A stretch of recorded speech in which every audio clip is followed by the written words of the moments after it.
14th of October 2020. Here's Multiojankatu 2 staircase D. We still have one more staircase to film here. This is the building that was open from the beginning.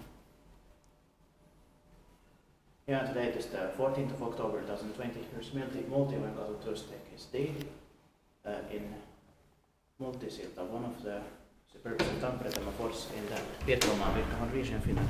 This residential building has 5 staircases. It was built in 1970, even though it doesn't say it here. Turning 50 years old this year in 2020. And it got modernized by Otis in early 1993.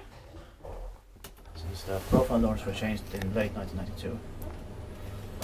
The serial number is VS2064 and the year serial is B1068119. It will be inspected in next year, 2021. And the capacity is 4 persons, 325 grams. 320 grams. Also the machines were changed by Otis. Yeah. Inspekteerbark var inspekterat, maintained-bark on. Yeah. I got more or less not so long after ValmetSchlieren ceased to exist. Yeah. Because they ceased to exist in 1992. Or Yeah. early 92 it was. Yeah. So what if this had been modernized in early 1992 and it would have been ValmetSchlieren? That's